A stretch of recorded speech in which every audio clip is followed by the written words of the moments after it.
من 3.5 ماه شد الان اینجا آمدیم ازیل کردیم با ما جای نداده شد فعلا.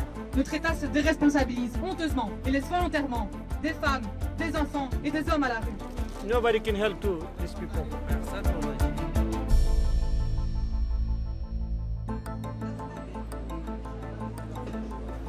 Venus d'Afghanistan, d'Afrique, du Moyen-Orient, ils sont des centaines à frapper chaque jour à la porte de l'Office des réfugiés à Bruxelles pour y demander l'asile en Belgique.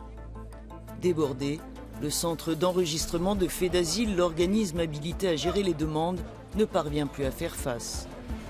Les organisations humanitaires sonnent l'alarme.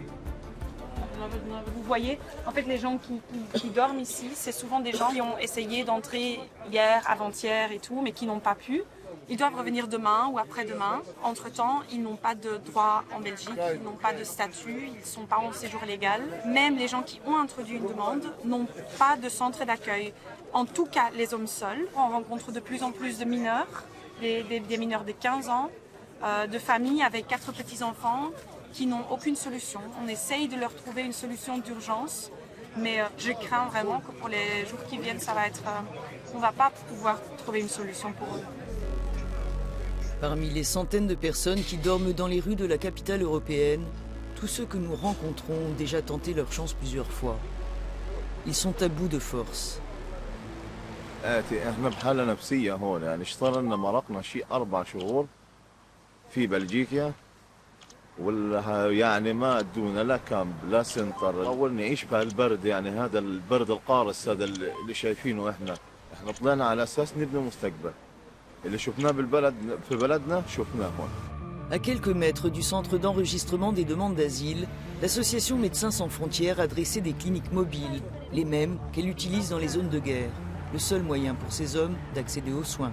من 3.5 ماه شد الان اینجا آمدیم ازیل کردیم با ما جای نداده شد فعلا. مشکل دکترم داریم، مشکل کارتم داریم، کارت نداده، کار نکردیم، مشکل خیلی یعنی پول هرچی اینطور.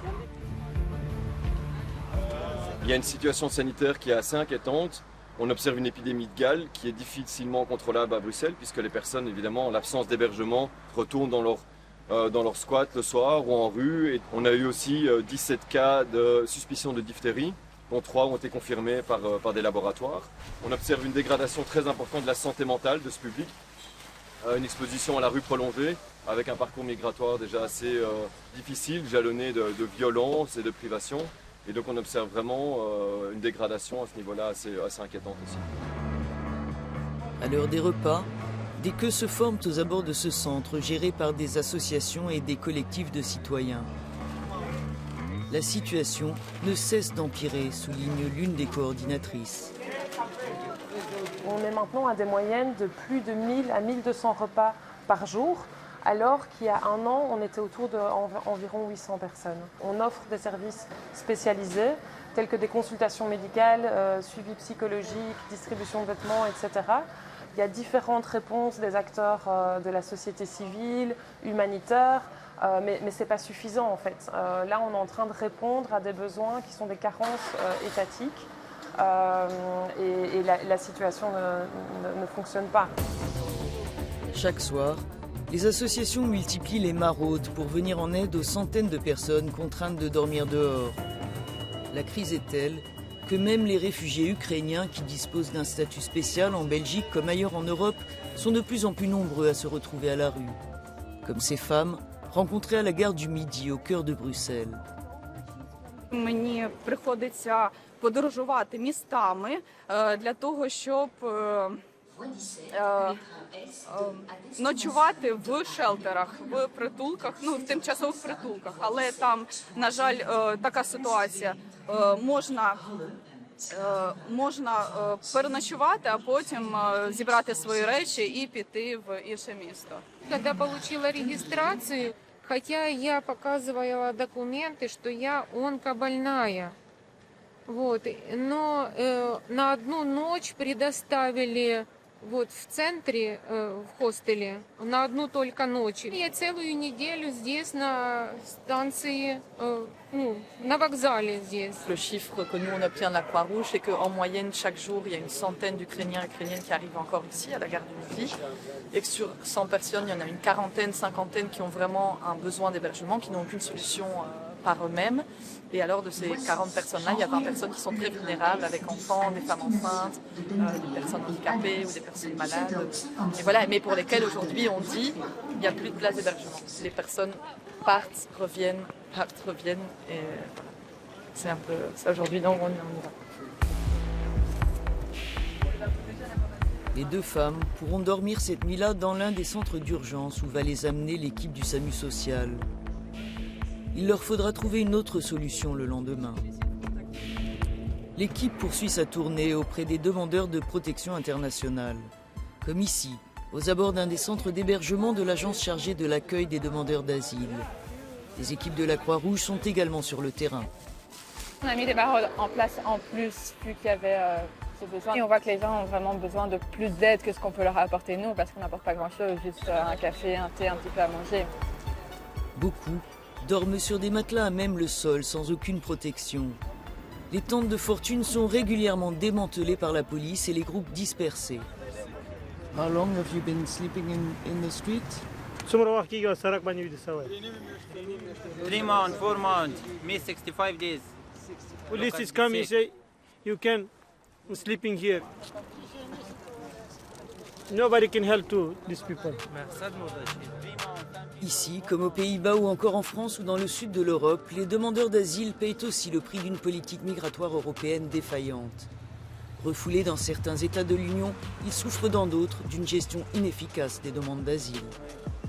En désespoir de cause, des groupes de migrants ont occupé des bâtiments vides, comme ici au centre de Bruxelles.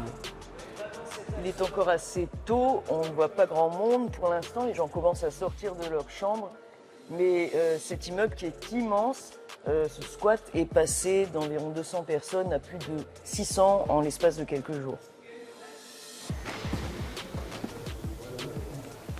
Marie d'Outrepont défend plusieurs des occupants du squat menacés d'expulsion au sein d'un collectif d'avocats qui se mobilise sans relâche pour les demandeurs de protection internationale.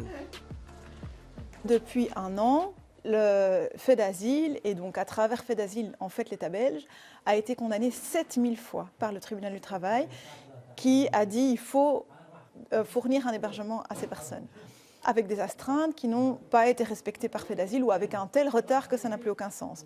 Les avocats et les avocates ont été jusqu'à la Cour européenne des droits de l'homme à Strasbourg, qui vient d'ordonner des mesures provisoires et de confirmer, de dire ben oui, il faut respecter la loi, il faut accueillir ces personnes, ne pas le faire, c'est les soumettre à des traitements inhumains et dégradants. Et même ça, ça ne fait toujours pas bouger l'État belge.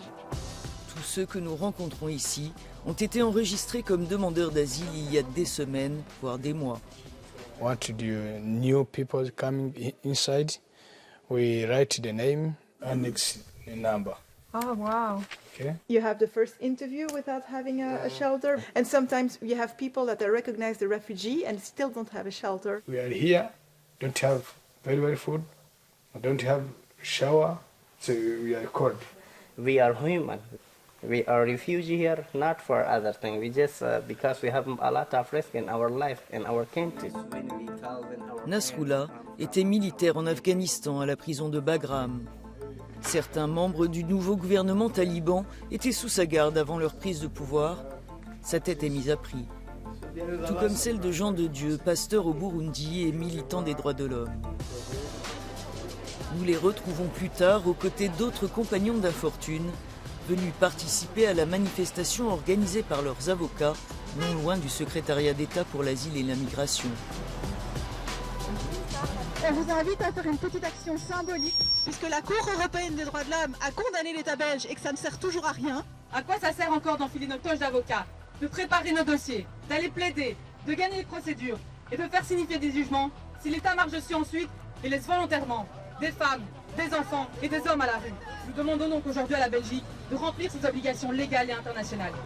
Le secrétariat d'État à l'asile et à la migration ainsi que l'agence chargée de l'accueil des réfugiés ont décliné mes demandes d'interview.